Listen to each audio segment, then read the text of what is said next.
point of the workflow between the commissioners and the legal team. Was there... Sorry, let me ask. I think before we rose,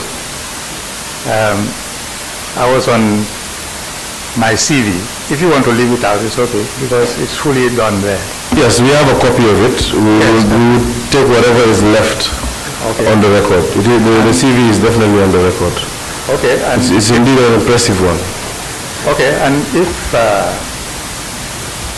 sorry, but I think that one followed on your comment as to whether I was asked for my CV before I was appointed. No. What the question was is whether you were asked if you had any affiliations with any of the institutions that you were going to oversee as a chairperson of the commission. Very well. So I was asked about CV. No, you were not. But nonetheless, it was good that you highlighted it. We've learned something today. But to go back on the point that the committee needs guidance on, and that has to do with the workflow between the commissioners and the legal team. And if we could add the secretariat into the equation, how were the reporting lines?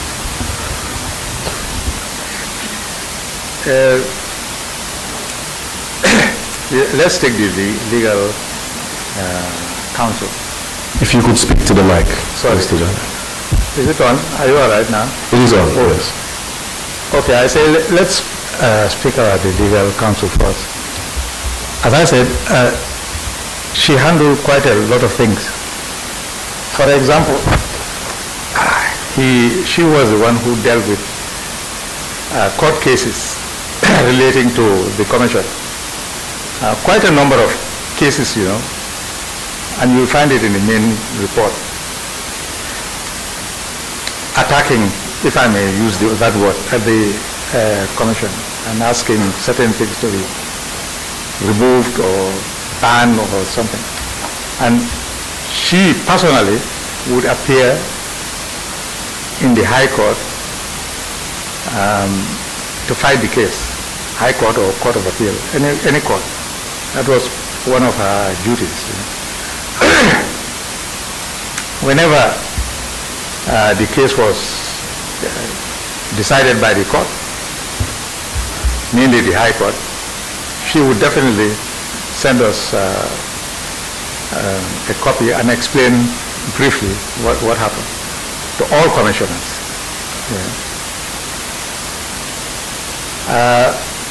Often she is called for meetings, you know, when we have a very elaborate matter. All of us will join in before you come to a certain conclusion. That was, and if there was something very strange amongst the delivered by the investigators or anything, she would consult. In fact, I would say that it was almost a daily consultation, you know, we had. Or maybe I'll put it, she very often came to consult with us. But she did not attend every meeting of the commission. The commission had a lot of meetings without the legal lead counsel, just because it was not considered necessary. So would you say that the three units, that is the commissioner's unit, the lead counsel and investigative unit, and the secretariat unit, worked independently from each other? Of course, but they consulted. And how was that consultation done? That is what the committee is saying. They either join the meeting, or once in a while they write. For instance, okay, let's take the legal counsel again. There were tons of exhibits. Now, some exhibits had to be, from her own point of view, entered as exhibits. So, and it would have been impossible for us to take all those exhibits the regular way here.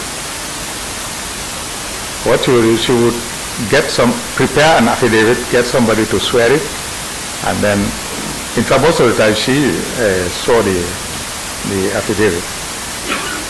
It was brought to us because I was the chairman, and not only that, but as I said, I was the only person who was legally qualified amongst the three commissioners. Then she would ask for permission in that affidavit for a particular, well, not yet exhibit, for a particular document to be accepted as an exhibit. A lot of cases went that way, and that was one of her functions. I suppose she would get the information from the investigators and other people. Okay. That was how we dealt with it. Some of it was oral, the others in writing. All right. Thank you. I would refer the committee and yourself, Mr. Jammeh, to the first document, the document marked SBS1, which is, for the benefit of the record, SBS1 is a statement accompanying the submission of the witness. The statement details out is entailed in the submission of documents as well as other facts. SBS1, yeah, I have it. Fantastic. Firstly, I would refer you to page 4. Yes, I've seen. Specifically to paragraph 10. Paragraph 10, I've seen it. Some copies of valuation reports are available in the submitted document to the select committee. The Secretariat and Security. If you could speak to the mic. Yes, sorry. Yes, okay, you want me to read yes, this? Please go ahead. Some copies of valuation report are available in the submitted documents to the select committee. The Secretariat and Security may be of help. Mr. Janneh, could you clarify what the last sentence, who you were referring to as security? Well, the people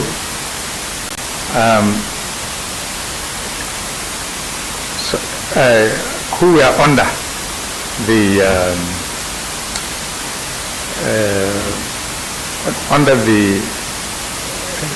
lead counsel dealing with security, but I believe I should have put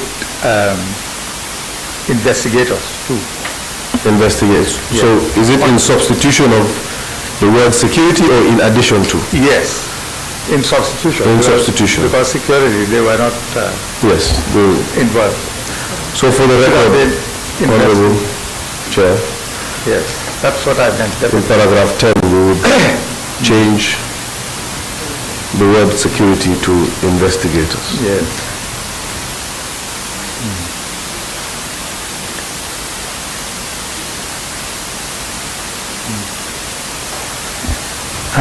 Now it is clear that the investigation team reported to lead counsel. Yes. Could you guide the committee as to who was the head of the investigation team? Or is it the fact that lead counsel in fact led both the legal teams and the investigation teams? She led both. Within the structure of the commission. I'll tell you, this in fact was quite deliberate. We never sat together with the investigators. Okay.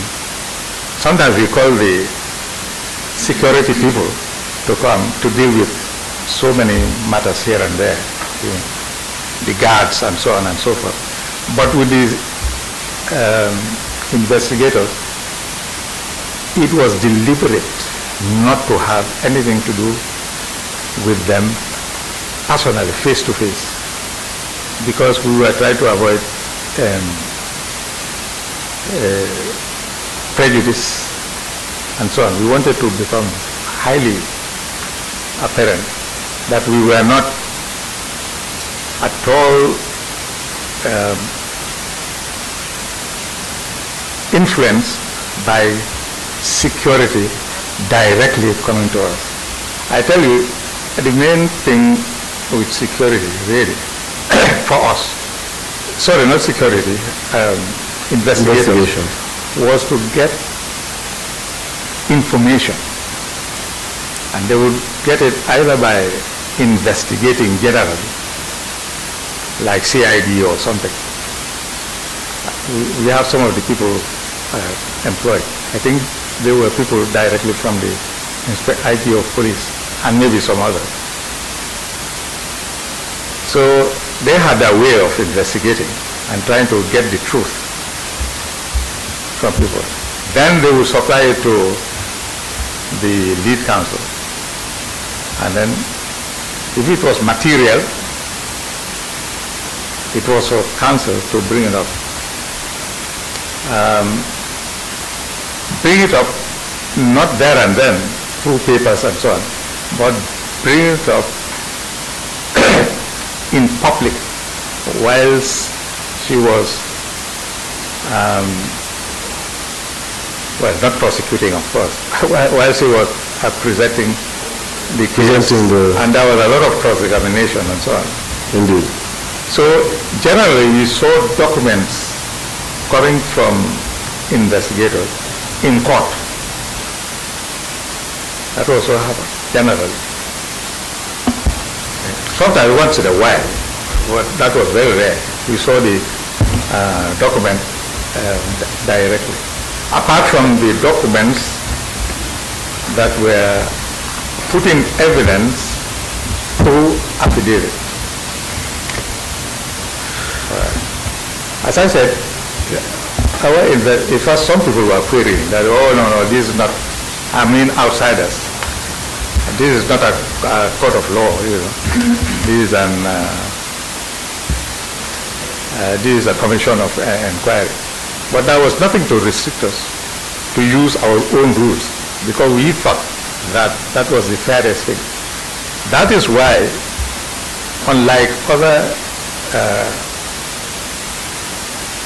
similar commissions of inquiry, like, for instance, the Algali Commission, nothing of the sort happened there.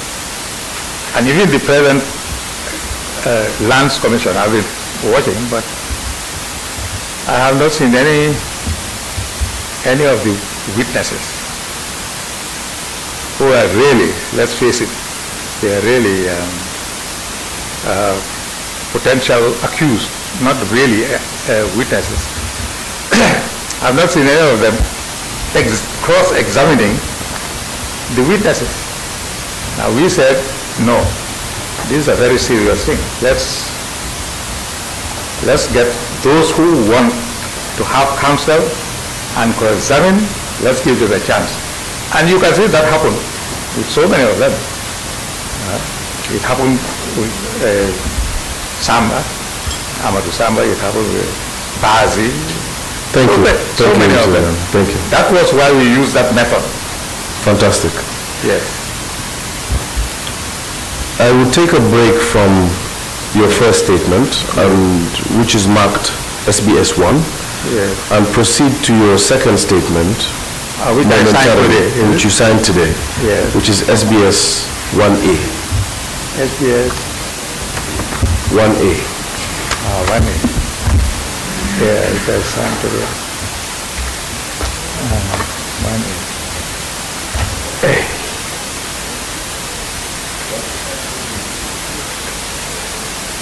You say, oh, I don't think... Do you have a copy of it? Yes, I have a copy, but not marked. I don't think. Has it been marked? No, it has to be marked. Mine also is not marked. Please mark it. This morning, yeah.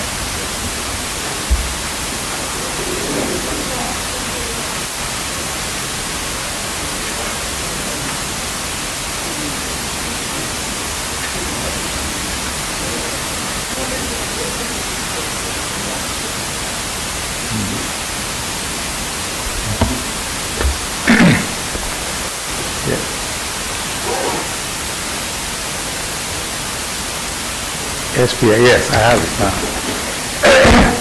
SPS 1A. Indeed. Yes. Mr. Janneh, if you could read the 6th and 7th paragraph. 6th and 7th, let me emphasize an important distinction in our mandate. As soon as we delivered the report to the President of the Gambia, our responsibilities as per the terms of reference were complete. It was the government that subsequently handled the sales of land. Yes. Sorry. Okay. Sorry. Could you read paragraph 7 as well? Paragraph 7. However, I must clarify the difference between recommendations and orders in our report. For some properties, not landed properties, but others, we ordered their sale. For the rest, we made recommendations which the government could choose to act on or not act on. Yes. Thank you, Mr. Jammeh. So I would require you to have both your statements in hand with the context of paragraph 7 of your first... Sorry, both my statements. 7 and...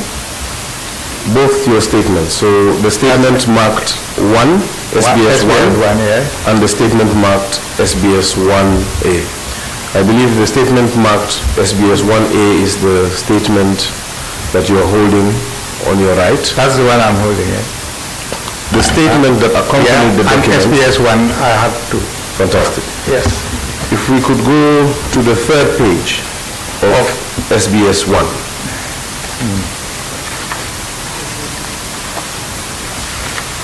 SBS 1, the third page, yes.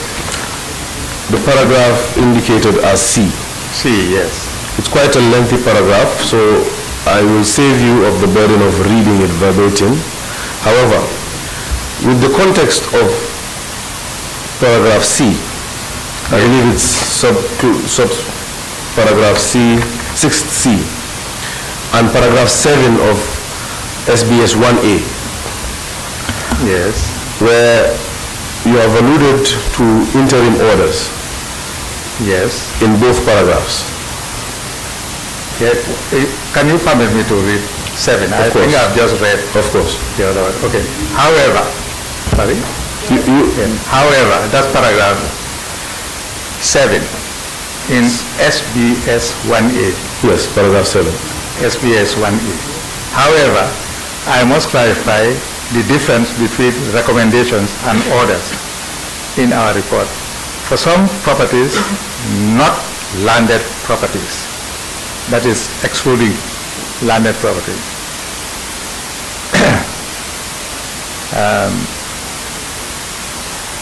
we ordered their sale, okay? For the rest, we made recommendations which the government could choose to act on or not. Yes. Are you ready for the question? Yes, you said that with SBS 1, paragraph C. Yes. Okay, whether it is called an injunction or order, the court and therefore the commission by virtue of section 202 of the Constitution is empowered to make interim orders. As appears in volume 1 of our report, a legal challenge to this assertion was hopelessly launched. Okay. I need not waste time. You need not, yes. Because I know what follows. Yeah. Fantastic. Yes. What do you want? The committee would like to be guided on the issue of interim orders, not to go into the specifics of this particular order referred to in your paragraph 7 of SBS 1A, which is your second statement, but to speak to the generality of the power, especially as it pertains to the power given to the Commission of Inquiry. Yes, what's the specific question you say? You want me to make a comparison? To comment on the powers of the Commission as it pertains interim orders. Okay, well, basically it's all right. As well as there was, however, a caution as it pertains to the 7 in SBS 1A. Indeed. Okay. Well, however, there was a caution in the question not to go into the specifics of it, because we would revisit the specifics of the interim orders on a later day. All right. Now, I believe from your question that in the first place you want a distinction between an order and an interim order. They are not the same. With orders, generally, it is taken that could be made at any time, an order. And as I've explained in paragraph 7,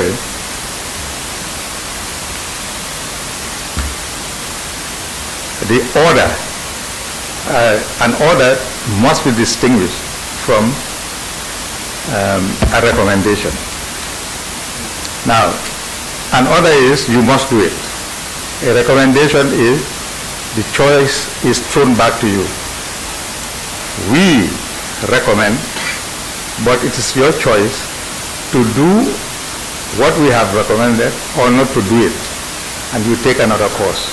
That is the perfect distinction between order and recommendation. Now, an order could be made, of course, by any commission. Now, but interim order now, the reason why interim orders are here is the same reason why High Court can make, or any court actually, can make interim orders. Interim orders are made for, particularly for the reason that unless you make the interim order, interim is just for the time being, never mind the Latin. That unless you grant an interim order, some harm can affect the property we are talking of. Now, I made the decision between landed properties and other properties because it is very rare for the court, even the courts, let alone the commission, for the courts to make an order regarding landed properties or real property. The reason is that with real property, it's there, nothing will remove it for the time being until you have terrible disaster of some sort. It's there. But with the other kind of property, let's say chattels like tables and cars and so on, it could be harmed either by somebody ruining it through sabotage or somebody disposing of it, or it could be because once it is there, it could get spoiled. For instance, like tomatoes, they get spoiled until you make in fact that's probably one of the best examples. You have tomatoes, you don't make the interim order, it gets spoiled. That is what is interim order. So to prevent it from perishing. Perishing, yes. That's a good word for it. Perishing. Could you guide the committee? You had mentioned that preservation can be made for certain assets such as tables and cars. Yes, they're chattels. Could you expound on that a bit? On chattel? Yes. Well, using chattel is the best way of making a distinction between real property and personal property. All other properties are personal and there are legal effects. Well, I know I didn't come here to give a lecture, but this is very simple to me. Now, real property usually is land. Okay? But leasehold property also is land. But a distinction is made between leasehold property. And therefore it is called chattel, chattel real. Yeah. Like if I have a lease over a land, I don't have real property, but I have chattel real in the law. That's why our favorite word is landed property, because it takes in both. It considers both. Yes. Fantastic. I would, however, like you to focus, Mr. Jammeh, on movable property, such as tables, as you mentioned, and vehicles. Yes. How would, you had mentioned that if there is a risk of damage, yes, or loss, or theft, or any kind of damage, if there is a... Can you expound on that a bit for the benefit of the committee? Yes, all right. If you have a, let's take a car. A car can be stolen. Perfect. A car can be sabotaged. The elements can ruin a car. So many vital, so many examples really. Anything that can do harm to a car, for instance. I'm just taking the car as an instance. Fantastic. And because the committee understands that such terrain, the legal terrain, comes as second nature to you, I would invite you to look at section 202. 202. Yeah, 202, yes. For the benefit of itself. Yes, for the benefit of the committee. Yes. If we could have a discussion. Yes, a commission may make a full and impartial investigation into the matter in respect of which the commission is established. That's one. That's A. B. Furnish in writing a report on the result of the inquiry, including a statement of the, that's general, that's it. So I suppose you are concerned with A. Well, I concern. All I wish to do is to invite you to aid the committee on what it says. Of course, I know that neither you or the committee is bestowed upon this mandate, but to just aid the work of the committee in understanding the provision of section 2021 in its relation to section 222. Or in relation to 202. Okay. Yes, they must be read together. You would agree? Well, let me read first. A commission of inquiry shall have all the powers, rights, and privileges. Here we go again. Of a judge of the High Court at a trial in respect of enforcing the attendance of witnesses, compelling the production of documents. Yes. Sorry.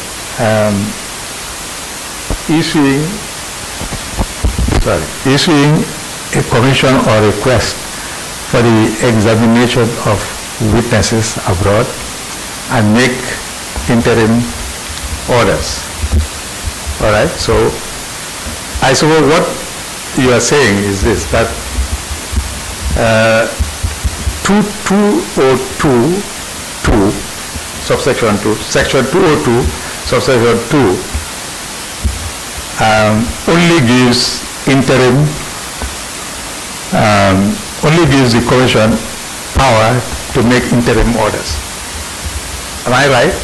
If not, can you be specific as to what you want? If that is what you want, then if that is your view, then I'll elaborate.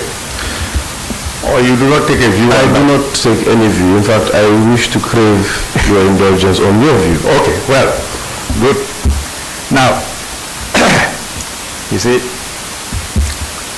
I have already explained to you that the mandate of the commission is not derived solely from one source. It is derived from the Constitution.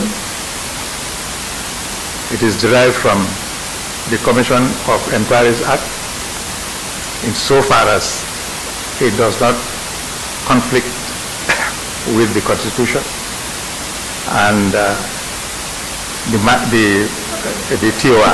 The legal notice, yes. Okay. Now, it does not mean that because you have that section 202, meaning a commission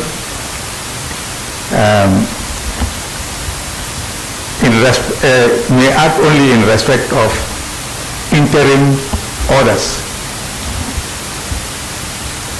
because the commission, looking at the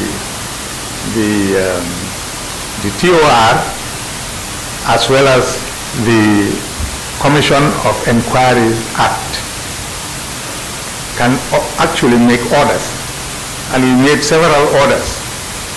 But in addition to that, that other section is enforcing, it's really making it clear that the Commission of Inquiry can make interim orders, but not to the exclusion of orders. It can make orders, that is well known, that is taken, but apart from orders, it can make interim orders. That is the interpretation, and that is what is really spoiling the minds of so many people. When you say it can make orders, in distinction to interim orders, do you mean that the Commission can make final orders? Final orders? Oh yes, in fact it made final orders. If, for instance, there were a lot of cases, well, not court cases, cases brought to us, and we decided in our ruling, and the ruling is of the rulings we made were, although not called final orders, they were final orders. Now I must confess that this... Well, a final order in the sense that it goes to the finality of a particular issue, not in respect of a whole case or a whole matter. I must confess that I did not want to get into any specifics, but it is quite interesting that you mentioned that the Commission had the power to make orders and describe them as final orders. Perhaps the committee would benefit from one or two examples, if you could recall. Now, okay, there are cases in the, I think it's better we go to the It's better we go to 1 and 2. Do you have 1 and 2 here? Good. Now in 1 and 2, you will see there is, it is called general introduction. It has about 50 pages or 40 pages. You've seen it? Sorry, you've seen it? Hello? Yes, carry on. Okay.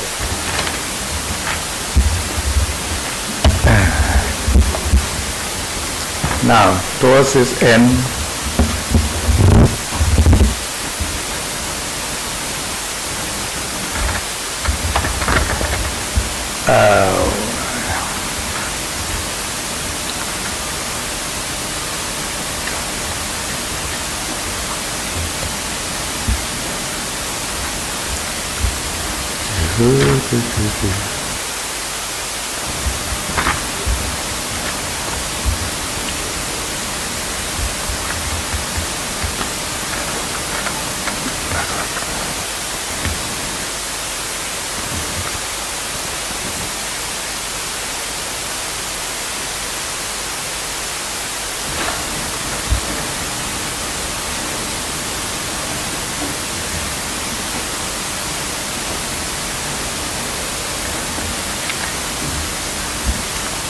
okay, this is just one example here. One should be sufficient. Okay, there is this case of SSHFC, that is Social Security. Could you point us to the... Yes, page 25. 25. You see Social Security and Housing Finance. So that is Social Security and Housing Finance versus Augustus Prom. Exactly. In brackets, receiver. Have you seen it? And it's there at page 25. It's on page 25 of volume 1 and 2. Yes. Mr. Jammeh, please carry on. Yes, okay. Okay, maybe I'll start from, because I don't want to waste the time of the committee. But we come to 1, 2, 3, the fourth paragraph. August Prom, the receiver, objected on point of law to the motion filed. Counsel to the commission recused herself. That is, she wouldn't stay with the case, of course, because she had been the counsel for SSHFC, and it was not right for her to be the case. So she recused herself and got out of it. But then there was another lawyer called Musa Batili taking her place. That's why it is stated here, Musa Batili temporarily replaced counsel Bensouda. Lawyer Abdullah Siso appeared for SSHFC, and lawyer Jibril Ba appeared for August Prom. That is before us, not the High Court. Okay? Because we said we had jurisdiction. I've already explained why. I made a reference to the High Court and so on. About 4 or 5 references in the Constitution. Okay, so we continue. The Commission ruled against SSHFC and dismissed the motion of SSHFC mainly on the ground that as a commission we cannot usurp, that is USURP, take over the powers and responsibility of the High Court. We still had jurisdiction over the matter despite the arbitration. So there, it wasn't an interim order. It was an order by us. This is the sort of thing I'm talking about. By the way, I have to mention this. as far as the law is concerned, and this has been decided in the case of Papchas in second against the Attorney General. That was decided a long time ago. And it concerned also the Commission of Inquiry. The Commission of Inquiry has co-extensive or coordinate jurisdiction with the High Court. The High Court is not higher than the Commission of Inquiry, and the Commission of Inquiry is not higher. This is why the appeal, any appeal from the Commission of Inquiry goes to the Court of Appeal, which is higher than both courts, and from the Court of Appeal to the Supreme Court. But it does not go to the High Court. They are more or less equal in jurisdiction. That has to be noted always. Right? So this is one example. I've told you there are others, not necessarily in court rulings and so on. Thank you, Mr. Jammeh. Back to section 2021. Yes, 2021. In its relation to 2022. Again, just to guide. Sorry, 2021 of the Constitution. 202. Yes, I got it. 202. Yes, 2021, yes, and 2022. 2, yes. Yes. I will make a proposition and ask you to comment on it. Yes, what's the proposition? The proposition is that 2021 lays out the functions, the general functions of a commission of inquiry. And 2022 lays out the powers, the general powers of a commission of inquiry. And these two must be read together because in executing those functions, those powers are necessary. So the interim orders or whatever orders ought to be made in execution of the function which is diluted in 2021. Would you agree?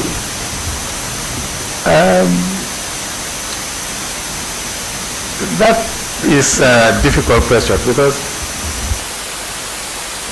the Commission of Inquiry, as is put here in 202, a Commission of Inquiry shall have all the powers, rights, and privileges of a judge of the High Court at a trial in respect of, then it goes, enforcement, in respect of compelling the production of documents. Yeah, that's another example. If you can order the production of documents, just as your committee here. Yes, Mr. I said that's another example. It is an example. It is an example. Yeah, my question is. No, okay. The question, let's have it again. Yes. I would like a comment on the question.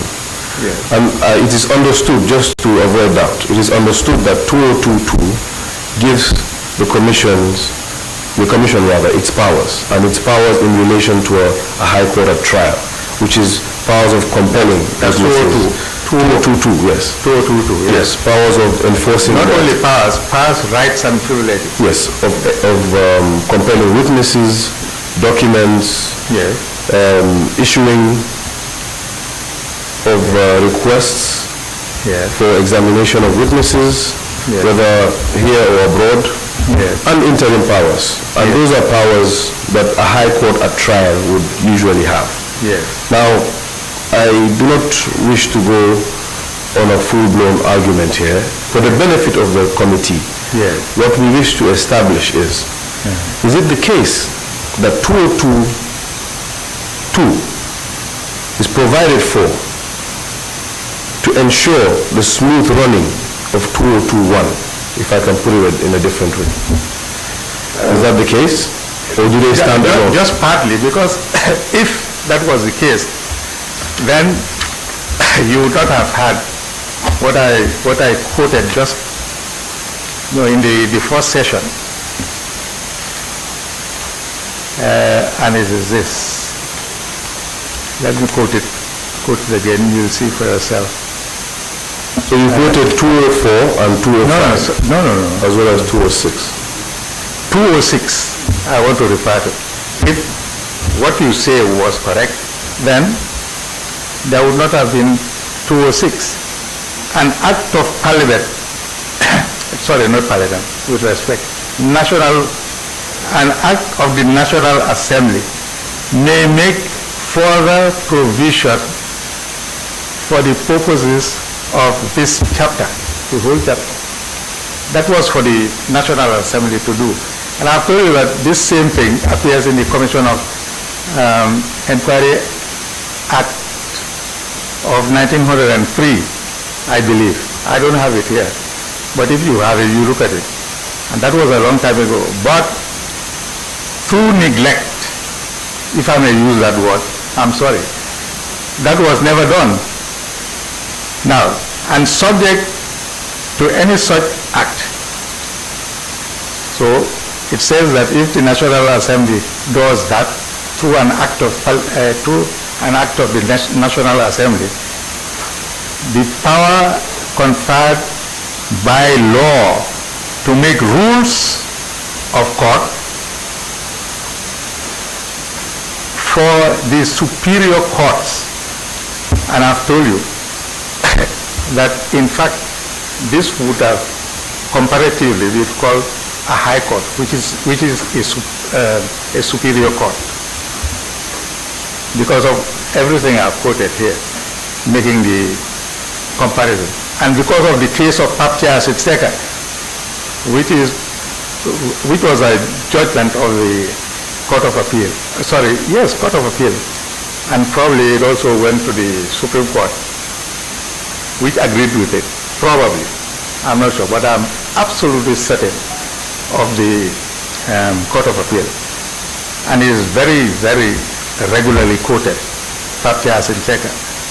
stated that the High Court and the Commission of Inquiry are of co-extensive, that's the word we use in the law, co-extensive. That is, they are almost going the same way, equally. They are or coordinate. Sometimes they use the word coordinate. Yes, Mr. No, sorry, well, that is not in dispute. I want to bring you I that. want to continue. That's fine, but Sorry? that is not in dispute. The lecture has been extensive and No, I it's not a definitely... lecture, because you are a lawyer. Indeed. But there are people listening. They won't understand. Perhaps if we could get to the point that the committee is interested in, and then I would allow you to elaborate further. The point is... But I want to finish what I'm reading. Council, With respect. As you please. Council. Huh? But Mr. Jammeh, Sorry. yeah, Yes, sorry. I think it would be important for you to help the committee with regard to specific questions raised by the council. Yes. Now, you can respond based on the question. Yes. Perhaps if you have anything to add on a little bit, Yes. we can allow you. But if it goes beyond what we're expecting from you, perhaps we'll also devote our time. Okay. Too much here. So I agree. Well, what's the question then? The specific question. he will go on that. What is the specific question? The specific question, and before I ask the specific question, Mr. Jammeh. Well, we are wasting time again. You see? I mean, that's your ruling. Okay. That is, you give a specific question, and I'll give a specific answer. Surely, I mean... As Mr. Jammeh pleases, I will ask you a specific question. I've not been unfair. I want you really to be fair to me. I will be fair to you. You cannot cut me off like that. I have to finish. Really. That's fine. But I agree with the chairman. You can ask a specific question, right. I'll give a specific answer. But if it is general, I have to give a general answer. Inshallah. Can I ask the question now? Yes, please, I'm ready. Yes. Fantastic. Mr. Jammeh, Yes. when you look at section 2021 Yes. and read it together with section 2022, Yes. is it so that section 2021 spells out the functions of the Commission of Inquiry, and 2022 spells out the powers of the Commission of Inquiry, and the powers being used to execute the function. Is that specific? I will say yes, but more is added. And I wish to tell you the more. Fantastic. that is added. We're in agreement. Yes. The supplement Perhaps to we can go on. 206, which says an act of the National Assembly, that is Parliament, the National Assembly, that is your honorable gentleman here. Well, not you alone, with your colleagues, of course. Here. An act of the National Assembly may make further provision for the purpose of this chapter. That is what we are reading now.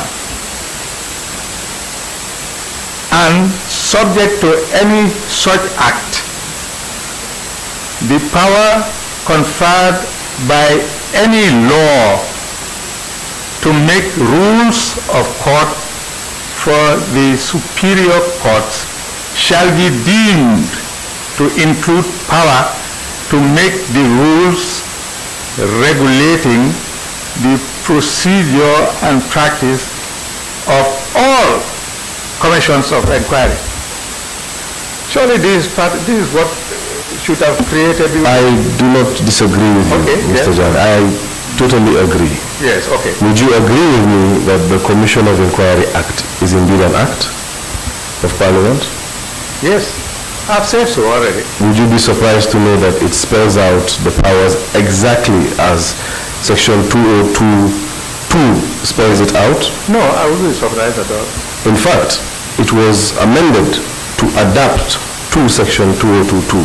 I see. What's the And amendment? it doesn't go, the amendment is exactly what is entailed in Section 2022.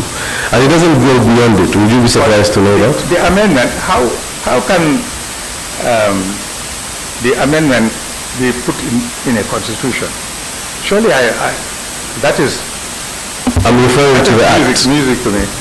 I'm referring to the act. That the act amended, The act has amendments to it. yes, And those amendments capture the essence, in fact, verbatim wording of Section 2022. well, this is what I'm saying. I'm not aware of that amendment. Okay. If you would want me to look at it, Sure, you can look at it but if you it want. is still existent. It is still To the existing. extent that it does not contradict Not the at all. Constitution. In fact, it's exactly what is in the Constitution. Well, so it does not make any difference. And that is my point. Yeah, then what I am saying is the National Assembly should have come out with the rules. Failing that, it is stated, shall be deemed to include power to make rules regulating the procedure and practice of commissions of inquiry. In fact, this power was transferred to the Rules Committee of the High Court. This is why I keep on emphasizing the High Court being of coordinate jurisdiction with the Commission of Inquiry. That's fine. So In fact, I'm stating this because I'll be very happy if the Commission of Inquiry will hear, sorry, not the Commission of The Inquiry, committee. the Committee of the Special Select Committee. Yes, I say I'll be glad if they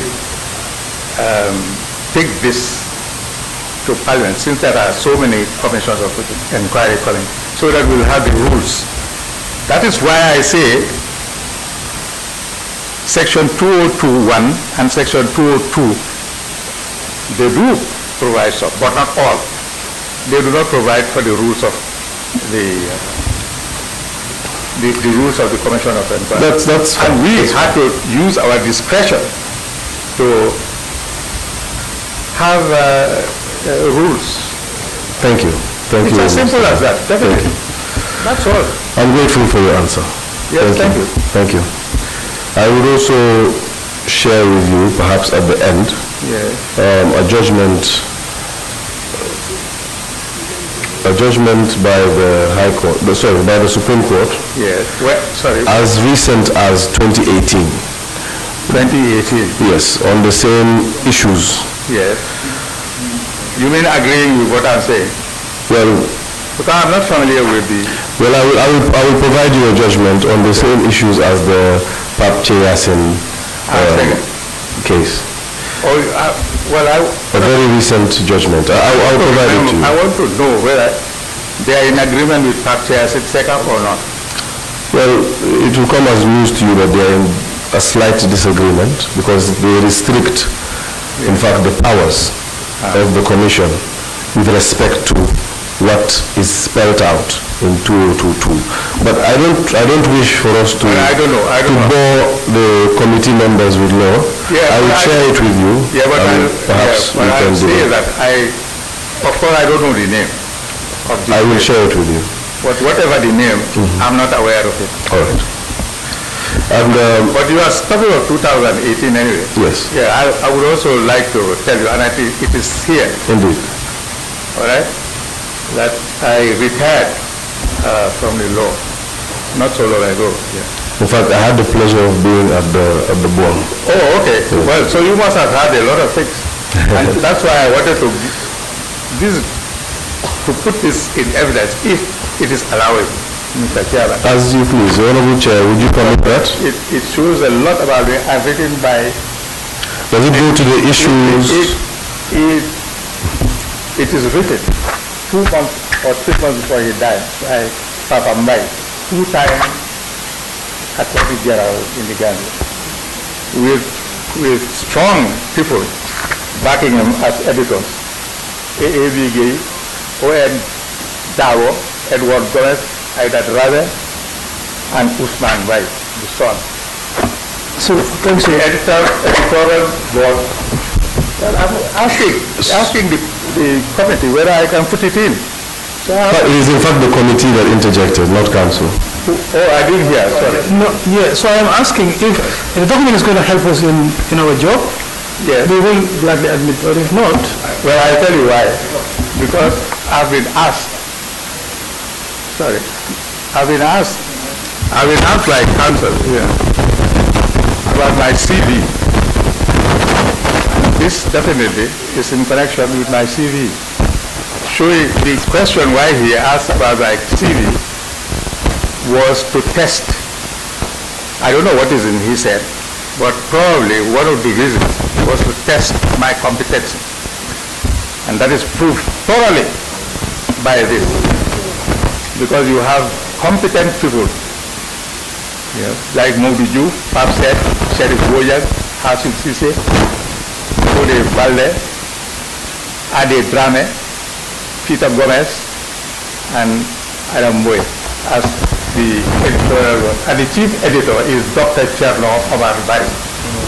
So this is very important. Honorable Chair, just for the record, for the sanity of the record, I would like to say unequivocally that with the utmost respect to you, Mr. Jammeh, that was not the question. And my question did not ask for your CV and would never question your competence to oversee the commission. The question was rather whether the appointing authority had put you through any mechanism, any vetting mechanisms to filter out conflict of interest. That was the extent of the question. It did not go or speak to your competence, and I want to make that very clear. Yeah, by appointing authority, who do you mean? The President, of course. Yes, that's what I'm saying. All that is part of it. As you please, I would allow the committee to conclude on that. However, on the issue of the document, I would allow the chair also to conclude on that. However, I would also mention to the witness that that exact document has been submitted to Parliament, and whatever is submitted to Parliament is at the disposal of the committee. So it need not be... Sorry, which document is that? The document you referred to. which is not in the evidence of this particular committee, but it's Which particular document, please? the document you just referred to. Is it this document? Yes. Oh, it is. It is at the disposal of Parliament, indeed, Oh, Parliament, yes. of the National Do Assembly. you have a copy of the, Mr. Chairman? You have a copy? All of you have copies?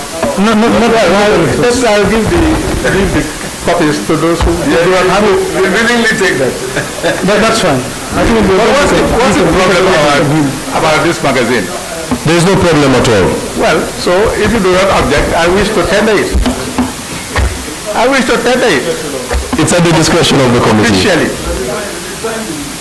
Yes, okay. So you can mark it, please. Huh? So can we mark it?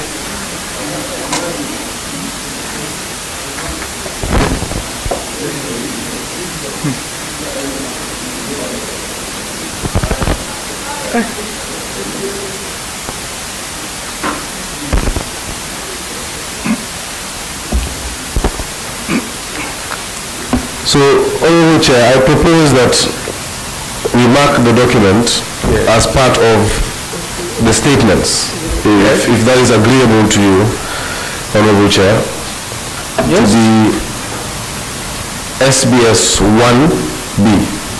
SBS 1B. 1B. All right. Admitted. Okay. So at this juncture, Honorable Chair, I would pass the baton back to you, but before I do, I would like to thank the witness and also to inform the witness that, through you of course, that this is just the first hearing.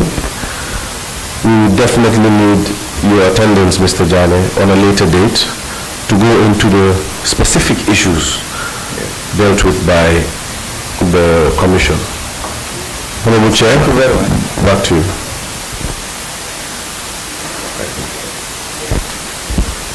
Okay. Thank you so very much, Mr. Janneh. Thank you. Thank you for appearing. Members of the committee also will have questions for clarity.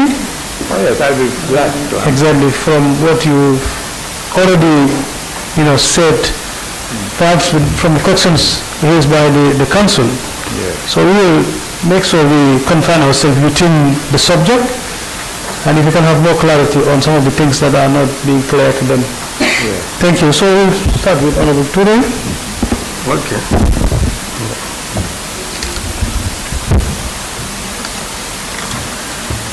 Yes, thank you very much, Mr. Jammeh, witness. My first question is just the little tussle we have with the council, but it's not contentious, it's just about this being the Jammeh Commission.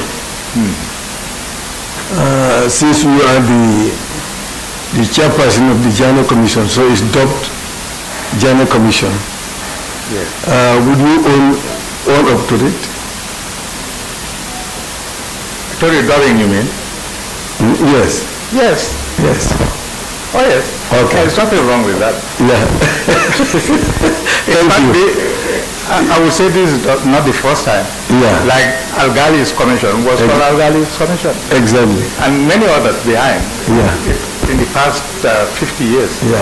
Now, I was just thinking that we made a lot of Sorry. argument over it, so I thought that maybe you don't want to. No. I just wanted to be perfect. Okay.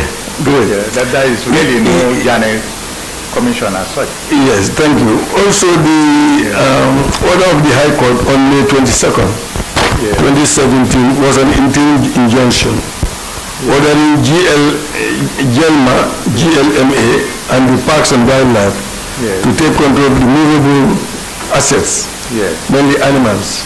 Okay. To your knowledge and information, has the GLMA and Wildlife carried out the order? If not, what were the reasons that were advanced by them? That one I must have forgotten, or maybe. Oh, sorry. With that question, really, I can't answer now because I can't recall. Yeah. I can't recall. You can't recall. Yeah, if it is important, I'll probably do more research and see. Or maybe my other colleagues may know something about it. Chair, can you request? So, I think it's important. Sorry? I think I said that question is very important. Now, you can help the committee to do more research on that and provide us with any evidence that you can have with regards to that particular issue. Very important for the committee, huh? Yes, I better write the name so that I will. Yes. Okay. Yeah. Sorry. What's the? He referred to the injunction by the High Court, Jammeh, Gambia Livestock Marketing Agency. Yeah, Gambia Livestock. The court ordered that Jammeh and Parks and Wildlife take control of the animals, the movable assets. Yeah. Yes, so I was saying, to your knowledge, did they actually implement the order? Yeah, who made that order? It's the High Court that made that order. Yes, High Court. Yes. That the Gambia Livestock Marketing Board And wildlife. and Wildlife. Yes. Wildlife. Yes, take possession. Yes. Possession of what? Of the livestock. Yes. Of the livestock. Oh, that was before our own commission Yes. was Yes. issued. Yes. Okay. It looks like the order was done before the commission was established. Yeah, about 2 months or 3 months. Something like that, yes. Okay. So your interest, of course, is in whether they've actually implemented the order, and if they don't, what reasons did they advance okay, for not accepting to carry out the order? whether the call it the The board, two institutions actually the institution. implement the order Okay, thank you very much. as directed. Institution implemented.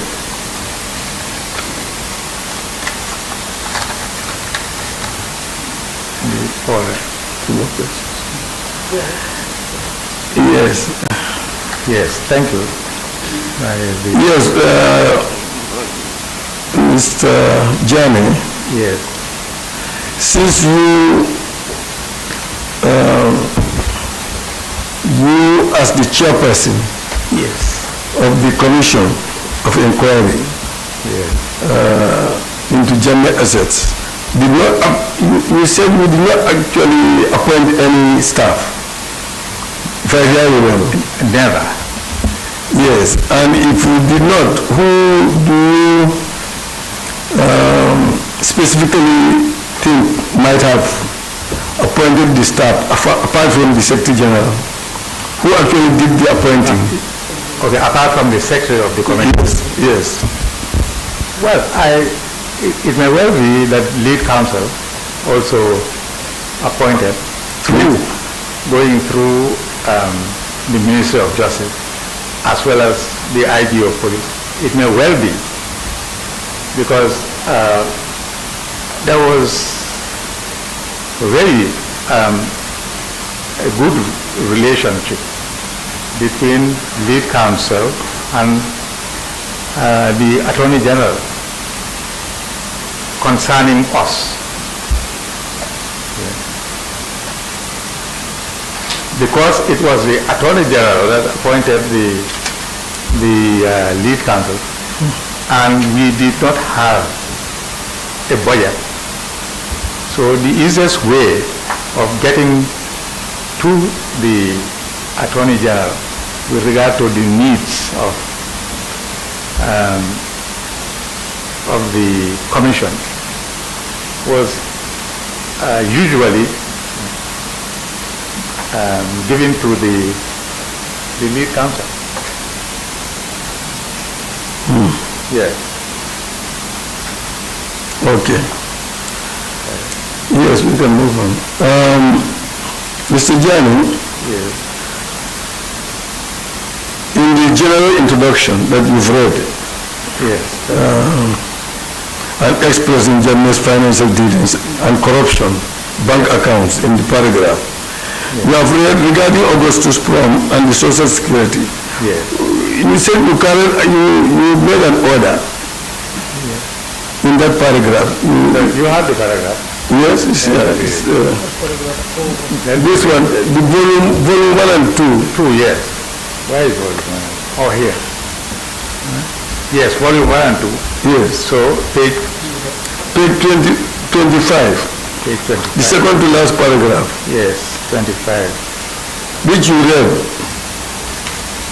Okay, page 25. Yes, it's Which I just read concerning social security. exactly. Yes. So what exact order did you make in that paragraph? I cannot understand that. Yes. Okay. We are telling the lead counsel that you made an order. The last paragraph Yes, on the social security. exactly.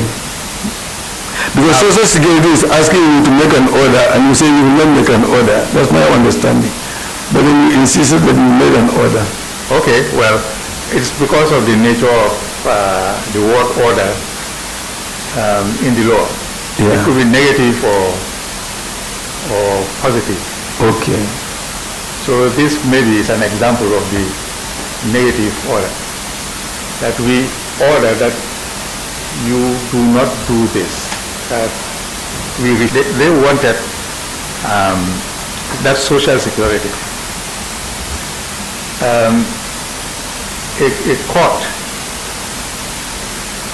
of the High Court had already ruled that their case must go for arbitration. They want to appoint arbitrators, and the arbitrator would give the final judgment. Now, they went behind, that is SSHFC, behind the court and came to us in the hope that we would allow them to take hold of the hotels. Although that order of the court was still pending. And we said that cannot be done because we cannot take over the power of the court.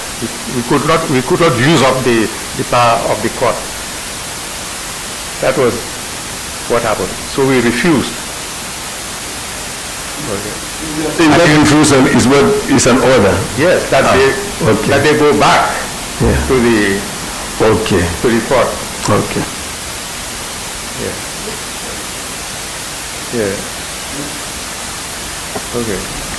Thank you very much, Mr. Janneh, for helping the committee with the various questions we actually have. We want to thank you for the time you've taken today.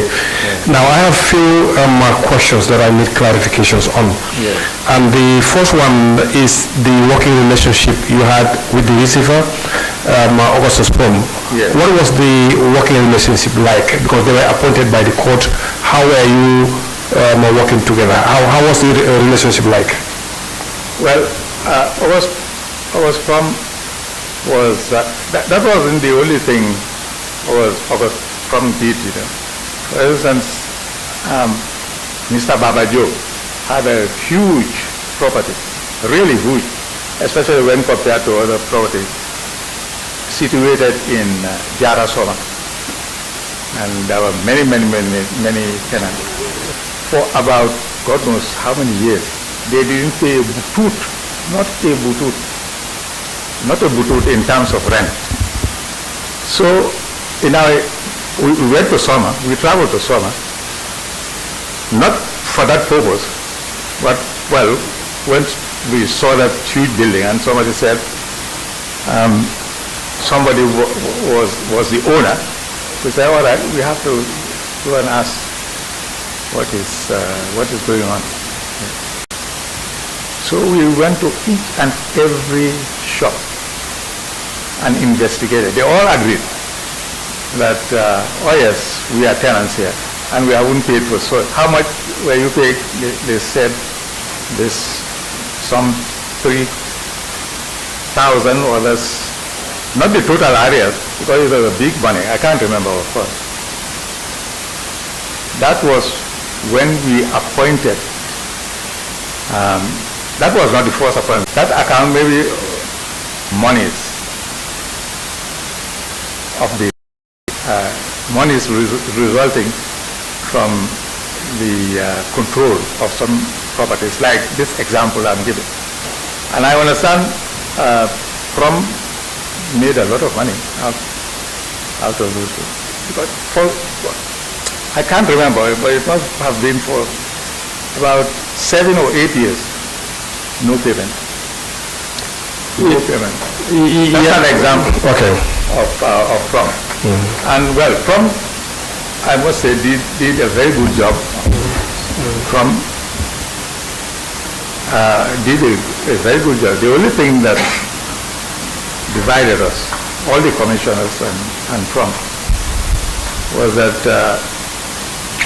From wanted 10% throughout. And we said, really, 3% would do. And he disagreed, and that was what separated us. Okay. That's So that will be correct to say that the working relationship was very good until you disagreed with the terms and conditions. Exactly. Okay. Thank you very much. Nothing in terms and conditions. One condition. One condition, okay. That's Yes, thank you. Now, the other aspect of my questions actually relates to the budget, because when I go through the work of the commission, it seems your work covered almost 18 months, it seems. exactly. Now, how, during the question also, I realized that you mentioned more than once that you didn't have a budget. How were you operating without a budget for 18 months? And I know you may have some operational expenses. How were these paid for by the commission? Yes, there was this man, and he was, I forgot his name, working for the Ministry of Justice, but also liaising with the Accountant General. But we addressed everything concerning money to the Ministry of Justice. So they must have liaised with the Ministry of Finance. Well, you know better than I, that sometimes they go for payments and all sorts of things, but I don't know. But the money was paid, and we didn't have money. We never took any money from what was being collected, except at the end of the day when the bulk, in fact, we couldn't have taken money because none of us was a signatory. The signatories were Accountant General people. So at the end of the day, the whole money went to the Ministry of Justice, probably letting it remain somewhere in some account, I don't know. But one thing I had, I didn't see it in a piece of paper, was that initially the TRRC came just after us. But we all know how broke this country was. In fact, some were saying, like by Fatty, that there was nothing in the kitty. Maybe some of you have heard of that. So the initial money that they used for the startup of the TRRC, I understand, was collected from the money we got. Okay, You can ask for us, they'll tell you. So essentially, all the operational needs of the commission was just a matter of making a request to this person, and that person goes behind the scenes, do whatever, and to ensure that those are met. Correct. Even, not only other things, but even our own salary or allowance or whatever you call it. Okay. I can tell you that. Yes. I know there was another area also which the council actually has touched on more than once, and you keep repeating it also, which is the issue of Section 206 of the 1997 Constitution, which I will read here, the National Assembly to make further provisions. So I know you keep going back and forth with him. And here is actually saying an act of National Assembly may make provision for the purposes of this chapter, which talks about from chapter 200 to 206. But then, when you look at the Commissions of Inquiry Act, 1903, like you said earlier, on the clause 9, I now read Commission's powers for regulating proceedings. And in it, it says the commissioners acting under this act may make such rules for their own guardians and the conduct and management of proceedings before them. And the hours and times, then it continues like that. So now I'm trying to find out, was there any issue as far as making your own rules are concerned? Because of the act itself has granted you on this particular clause how you make your own rules without hindrance and also without interventions of anybody. That's right. Well, probably you have this section 2 so that it would be for all commission, just as this 1903 Act. But I do not know why the rules were not made by us. As I said, we had only draft rules. Only draft, because they were not completed. But for one reason or other, we did not make rules for ourselves. Exactly. Because it is very difficult to make rules for yourself. When you keep on seeing a commission of inquiry involving the president, going on and on, involving others, expanding. It's very difficult at the same time dealing with these things and dealing with regulators. But I'm very, very happy to know of that provision. I'm very, very thankful. Okay. Thank you. Very, very thankful. Thank you very much, Mr. Janneh. Now, the last question I have relates to the TOR, as alluded to earlier also, and I just want to be very clear here. Now, if you look at the other two commissioners, it says their terms of reference was attached to their letter of appointment. But on yours, it didn't actually say that. Okay. You, as the chairperson of the commission, did you actually have a look at the TR of the other commissioners or the lead counsel or the secretary? Do you, by any chance, have seen those TORs in the commission? No, but I assume that we had the same because of what we got. What I read here, my own. And because they themselves, they made no mention of any difference between what is in their TOR and what is in my TOR. And they showed me nothing that was different between their own powers and my own powers. So except that you are the chairperson? Except that I was it. And I don't even think now that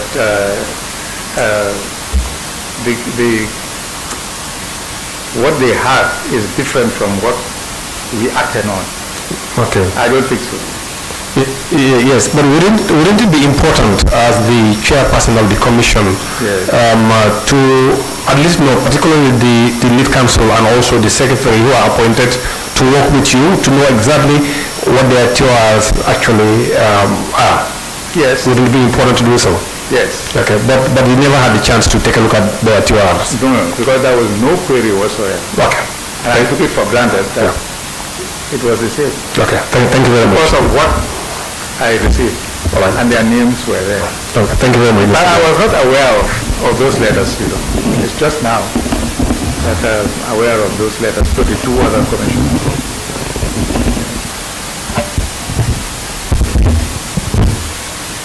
Thank you very much, Chair. And thank you to the late Councillor Mr. Janneh. I have a few questions for you, if possible, with regards to in your statement on SPS 1. Sorry, let me, yes, I have it. SPS 2, the second page. Oh, SPS 2. Yes, on the third page. SPS 2. Let me get On the B. SPS 2.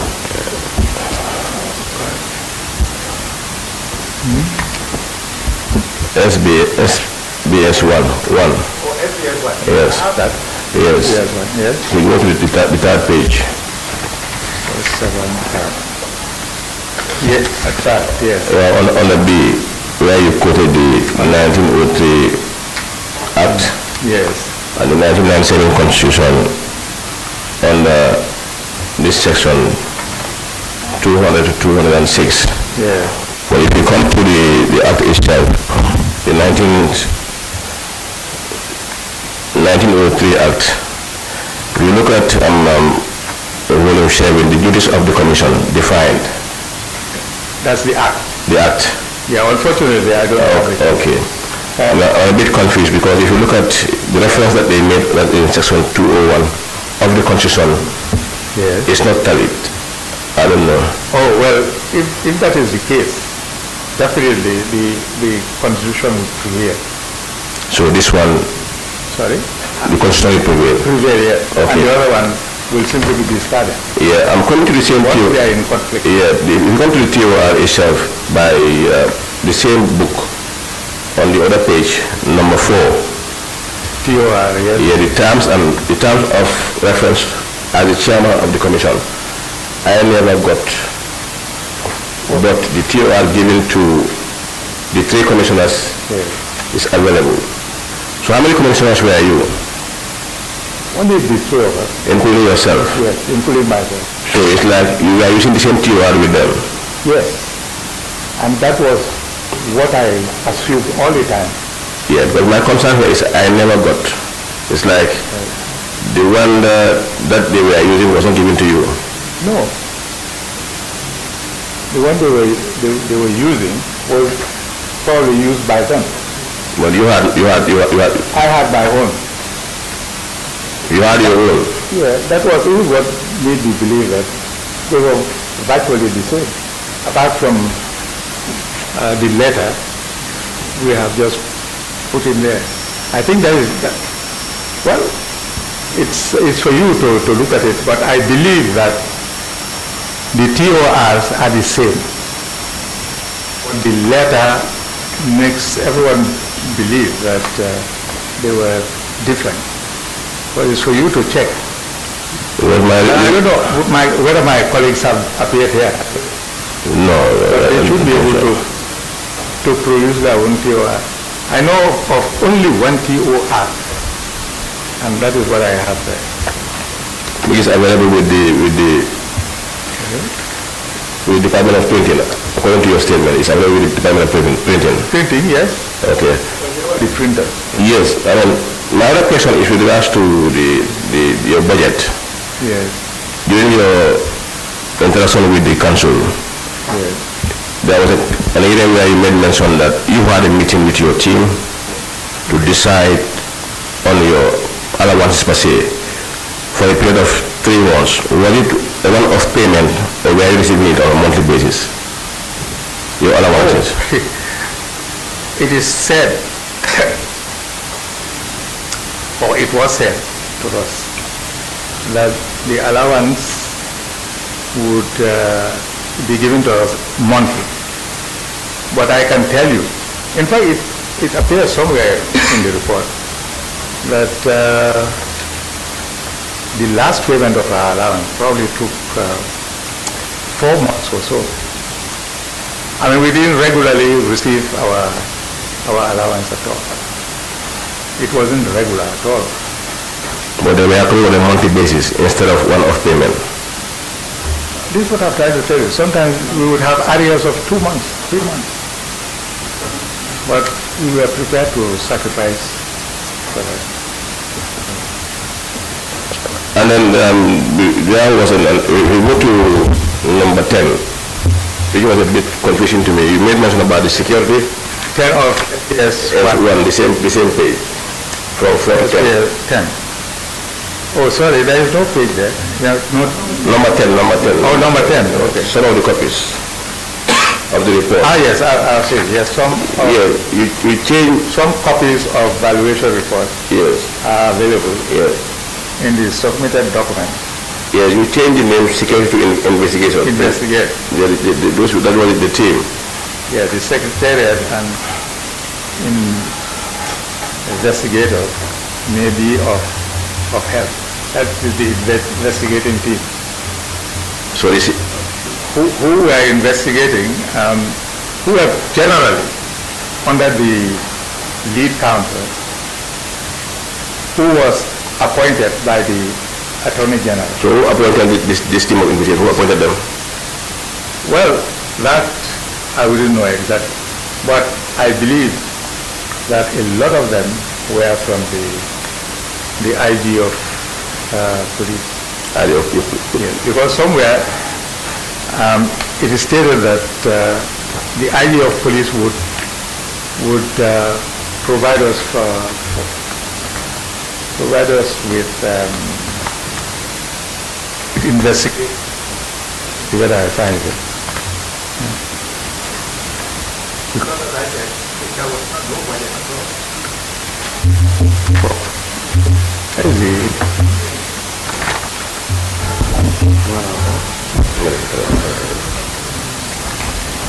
There is definitely something about Honorable, Mr. Jammeh, if I would guide it, that you would find that in the act, not in the legal. exactly.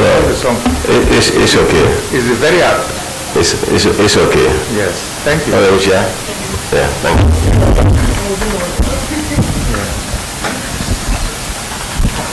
Thank you very much, Mr. Jammeh, for coming. My question would lead me to the appointment of staff at the commission, more especially around individuals who seems to be conflicted, taking reference from Augustus versus social security. What was the position of the commission as per advising the executive through the Ministry of Justice on certain appointments that the members of the commission might think there are individuals who were conflicted? Well, that one is clear. You see, if you have a big commission, or even really a small commission, and the lead counsel is in private practice. I know this because I've been in private practice for God knows. You see, you are bound to get into a situation where you are conflicted. So your duty at once is to recuse yourself, get out of it. This is the best practice everywhere. You just get out. I am not doing it because I'll be conflicted. And that was exactly what happened in this case. Yeah. We did not ask lead counsel to recuse herself. She did it from the word go. And the client had to have a substitute lawyer. This is definitely what happened. But especially in a small country like the Gambia, if you are a prominent lawyer, you are bound to come against conflicts, and it is for you to get out of it. Can I come with a follow-up question? Yes. Maybe that could help you to better explain again. Yes. Now, in this situation where lead counsel was one time the legal practitioner for the ex-president or for the former president, don't you think that go when she was appointed as a lead counsel to the commission, she wasn't conflicted? She wasn't? Was not conflicted from the word go, knowing her past history in terms of her legal representation? Well, first of all, I have to tell you that I did know that she was the legal counsel for the president. But my answer is exactly the same as before. If you are a prominent lawyer having many, many cases, because I've got that experience for a long, long time, and you know you are in conflict or you will be in conflict, you recuse yourself. Not generally, but for specific purposes. Because if it's general, then nothing will work. Nothing will work. Nothing. Because you go with a commission, 1 month, there is a conflict, so you get out, you take another one. There is another conflict. I mean, it's impossible. What you do is, for that point, you forget about it. But for others, you continue. This is my experience. Mr. Jammeh, Yes. for me, my point here is Yes. the lead counsel Yes. was serving the ex-president. Oh, that's a fact. Yes, I would believe it is a I don't know fact. anything about it, I've told you. Yes, okay, you might not know. Yes, okay. You might not know. But in a situation Yes. where this is the fact, what should be the stand of the commission? If the commission knew that, I'm putting your question in another way, from my understanding. You are asking if the commission of inquiry knew that at the time, lead counsel was the lawyer of the President of the Republic, what would we do? Look, nothing for the time being.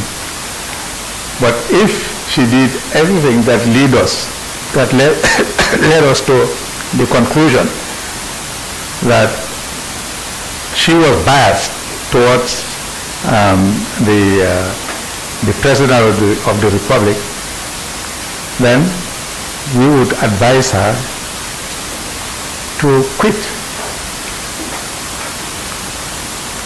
If for a particular point she refused or did not refuse him or herself.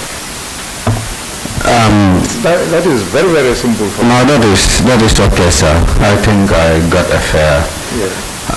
You have been talking about budget. Yes. From what you shared with us is that the commission was sourcing the funds from the Ministry of Justice. Just to ask. What, that was, I believe. I added maybe... Okay, just allow my question to come. That will help you out. Maybe finance. Maybe finance. But through the Ministry of Justice, because I think that was the fact before us yesterday. Yes. Yes. We dealt with the ministry. Exactly.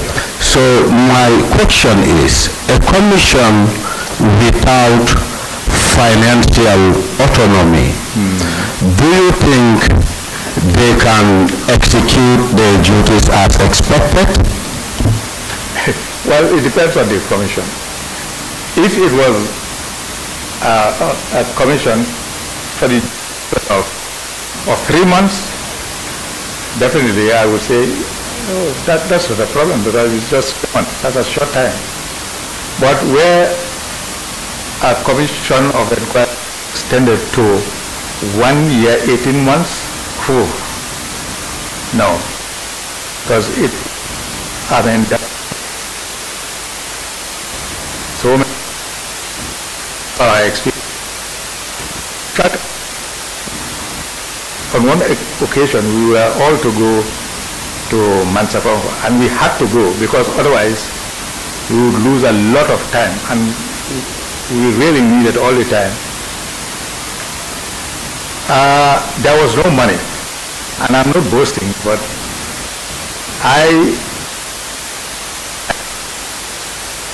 and with the lead council joining in, anybody would, that was, I really wanted to I mean, now,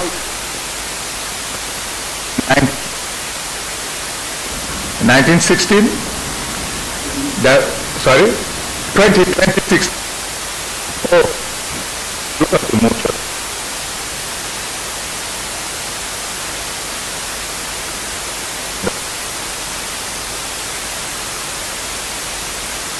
Very emotional. And the potential, you know, there was almost war in this place. It's different from the atmosphere now. What you would have.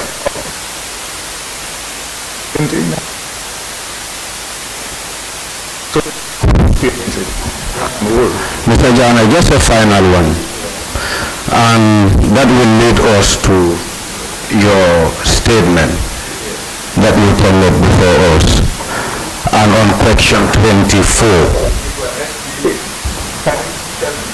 That should be SB1, right? SB1A. Oh, SB1. Yes. SB1A. Question. Yeah, sorry, let me. Oh. SB1A.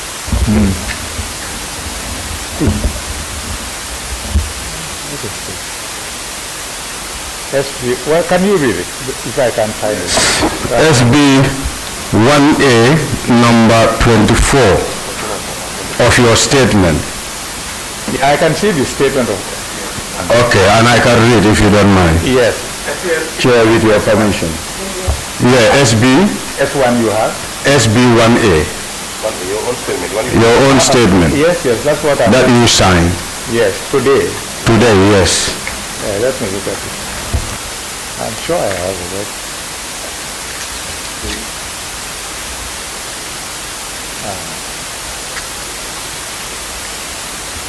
Yeah, I don't want to waste time. I do have a copy. Oh, thank you. Thank you. Let me read it.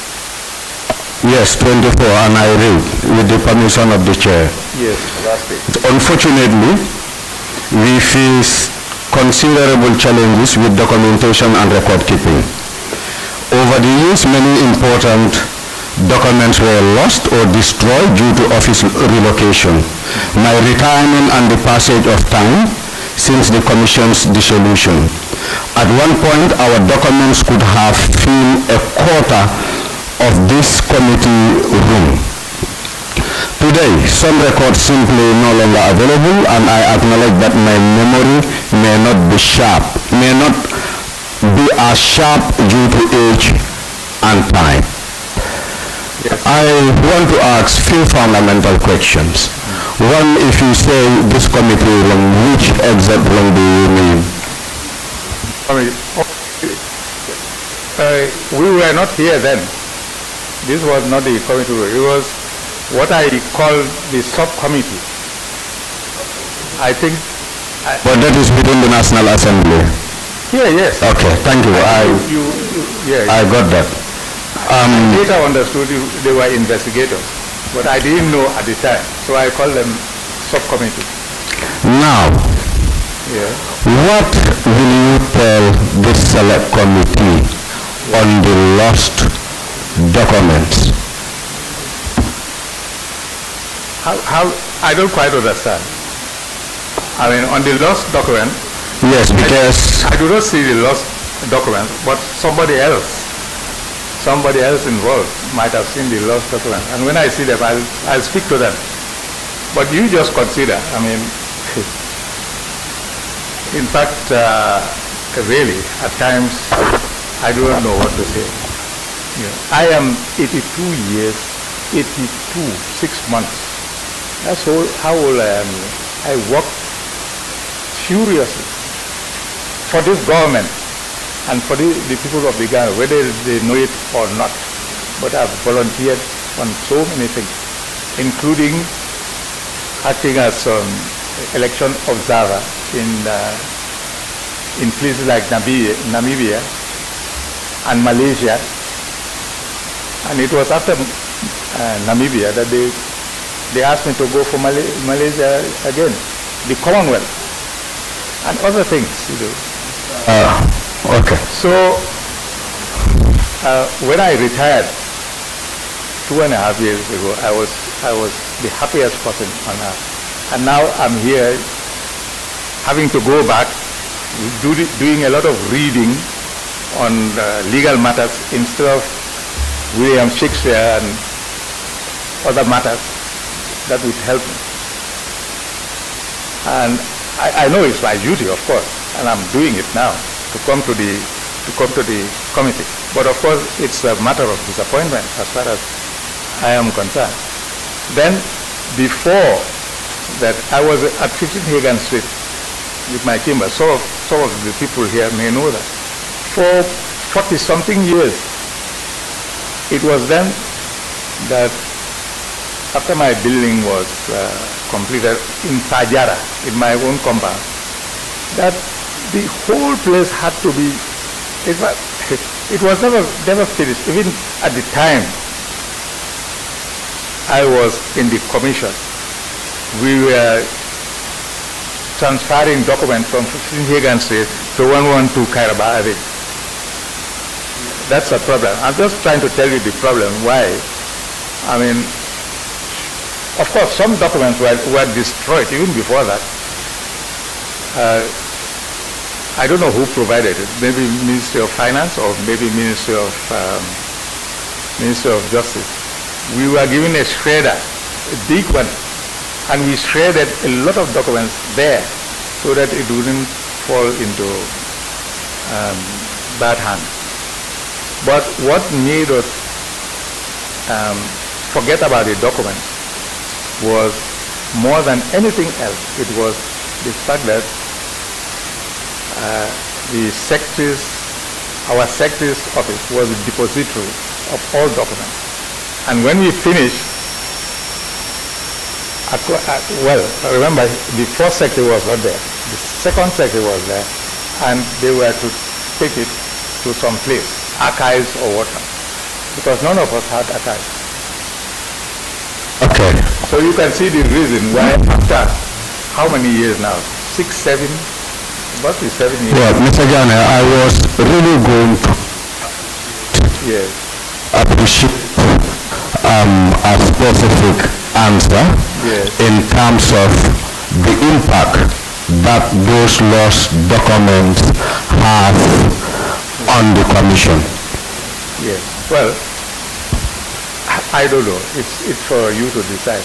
But I don't think everything is lost, because I began to explain that the Americans, and it's in the report, to digitalize a lot of our documents. We were given some copies and so on. But I think with the help of the Minister of Foreign Affairs or somebody else, I think you can get ways and means of retrieving those documents. Okay. Because they were very helpful, and they stayed about 7 days, every day working. I visited it once, their working place. And they were working like, I don't know. So they have a lot of documents, and since it's in the computer, it's to retrieve. So that's a piece of information I would like to give you. Pardon? Yeah, in your response, you talked about the second Secretary General who was appointed after when Mr. Kurang left. Yes. What was the position of the Commission having a Secretary General appointed without following the due process? Without following The due process, because this is what she herself said in her statement. that she was appointed without due process. Without following due process. Well, we didn't appoint. Remember, it wasn't our duty to appoint. You got the replacement from the president's office also. We had nothing to do with her appointment. We were brought a secretary, and it was towards the end of the commission, and we couldn't move without a secretary substituted. That's fine. No one is at fault. Thank you. For that one. Thank you, Mr. Jammeh. Thank you for this response. You're done? Yeah. Now do you have questions now? All right. Mr. Jammeh, thank you so very much. Perhaps I have only few clarifications before I close this meeting. I mean, in your response yourself, you did say something. I'm pretty much interested with that, with regards to the lead counsel.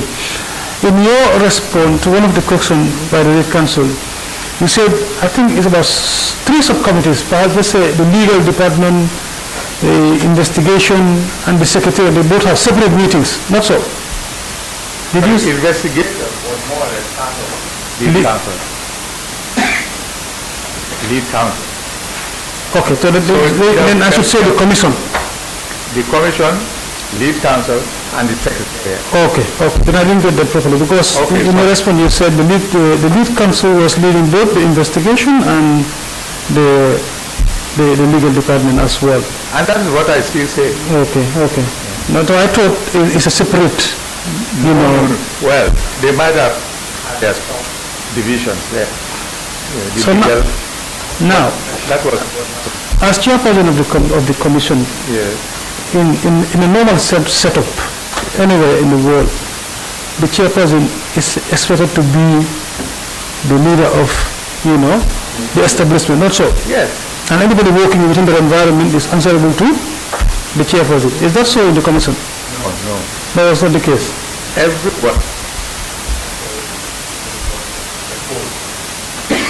The commission as a whole, where you have the chairperson. Okay. And that was the commission. And no one, as far as I know, you have got the papers, special papers for the other commissioners, which I never saw, but that was a little bit. As far as I know, as far as we were acting, nobody was superior except that by special general best practice, the chairman always and the chairman if ever there was a vote. And I can assure you, I can't remember of vote. We just start as like exactly the order to the recovery of the profession. But that really means that we respect. Okay, there were other areas in the world, of course, accountancy and law and banking. There was the environment, for instance, had to deal with. I'm sure.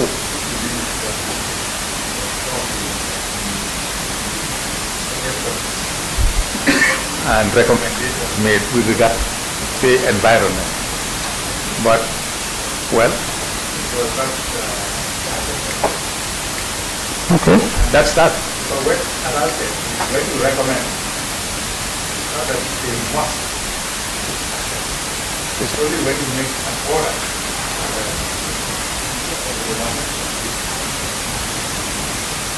All right, that's okay. Council? Yes, thank you, Honorable Chair. Thank you, Mr. Jammeh. Mr. Jammeh, during... Yes, just one question. I'm terribly sorry.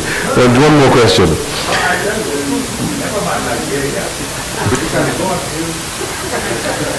Brilliant, fantastic. Yes. In fact, I would say it's like you're 30.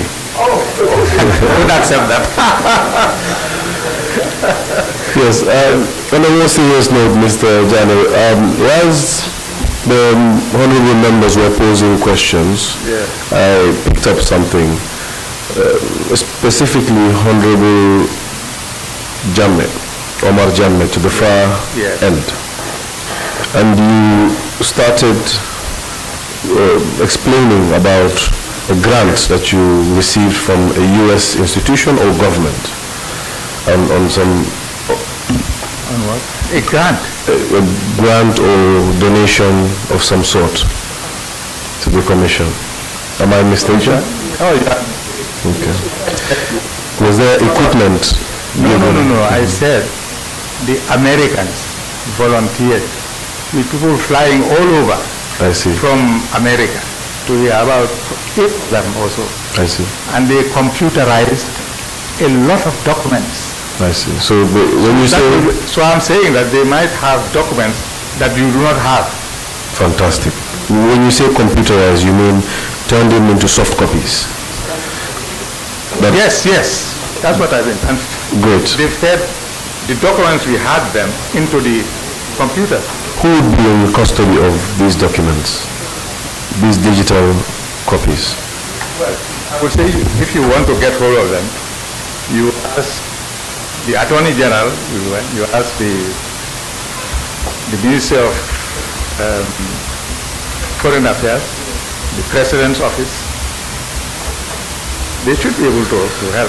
Of course, this would have ordinarily Maybe the Accountant General, right? This would have ordinarily been handed over to the government by the commission at the end of the mandate, Oh, the digital copies. No. We did not have hard copies. All right. They are in copy. And if you use whatever instrument they use now, it's, I'm sure the secretaries will tell you Yes. what they can use to get hold of the document. Or they might have stored them here, so that you put them in any, I think the young people will help you. When you say they, who are you referring to specifically? The people, I think, must have the documents right now, where they kept their archives. For instance, we had a secretary. When we were finished, the secretary had to hand over. So Precisely. it So might be the President's office, because we presented our report according to law. We presented to the President. the president. Personally. But of course, the President wouldn't take all those documents. Indeed. Somebody must have received those documents, including what I'm telling you about Yes, computer. including the soft copies. Yes. Yes. So once you get hold of them, you just put them into any computer, and it will be easy, because you know how computers are like. When you want to retrieve a document and so on. The point is taken. Thank you. So that may help. That will indeed help. It will indeed help. And not only, this is not the first time I'm saying it is in the report. Okay. Somewhere in the report, we have reported that. Mr. Janneh, can you... Really, they worked very, very hard. So for at least 7 days. And I think they took in a lot of documents. That's the Americans, right? The American, yes. We thank them in this report for doing that. It is there. We thank them too, yes. I'm sure we'll be able to trace the record. I wouldn't be surprised if you... Can you comment on, you had hinted that the Americans were invited through, or engaged rather, through the Ministry of Foreign Affairs. Can you shed a bit more light on that? No, I'm saying either, because I don't know. Because they just came to... All I'm saying is we did not directly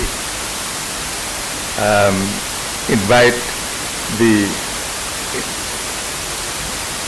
We did not directly invite the Americans. In fact, it came as a surprise. So I suspect they must have gone through either the Ministry of Justice, or the President's Office, or the Ministry of Foreign Affairs. You have Thank you. Thank you to very check much. all three of them. I will indeed But do. what I'm saying existed. A lot of documents are lying somewhere, computerized, and once you get them, you will solve a lot of problems. Thank you. Mr. Janneh, it was a pleasure. Honorable Chair, Thank you. back to you. Thank you so much, Mr. Jammeh. We appreciate your appearance to Yes. this committee, and we also appreciate the fact that you have served extensively in various capacities in this country. And we must thank you for that. However, I just wanted to comment on something you said earlier on. Yes. Is perhaps to say what you have done Yes. before and how you have done it. And now you should have been, relaxing and enjoying your retirement. Definitely. And we are bringing you back here to do a lot of reading again and then give testimonies about things that you have done already. Yeah. Okay, the existence of this committee is born out of public concern as well. Yes. The same public that you have worked for. Because in 2016, you talk about emotions, emotions in this country. Yes. People were, talking about a lot of things that happen in this country, not so. Yes. And then you serve in a commission to work for the public. Yes. So it's the same reason why this committee is sitting today, Yes. to also, look into issues that have happened during that time. Correct. So just to say your view, Yes. that we do not call you from our own accord to say, you come and testify. I mean, it's born out of public concern, and the people want to know Yes. about the facts that had happened in between 2017 during the period of the Jammeh Commission, Yes. so that we can shed more light and then furnish the public to understand exactly what happened. Yes. So just to allay your fears, I mean, we are with you in this. We will work together to ensure that those facts are established Yes. during the period of this committee.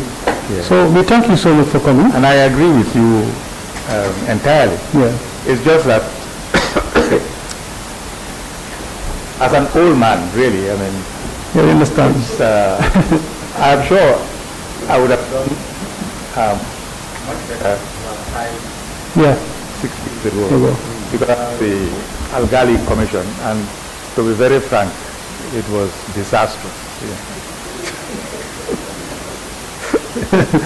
That makes a difference. I mean, this one is parliamentary committee. Yes, I do. It's a committee, I know a it's a special select committee, exactly. Yeah. So, I haven't missed it. yeah. Yes. All right. So you are released for today. Yes, when you Of course, we will do that. We'll work on that. Yeah. We'll make sure that you are. Yes, you're informed earlier. Yes. Before the time. We'll make sure. Okay. Thank you. Oh, document.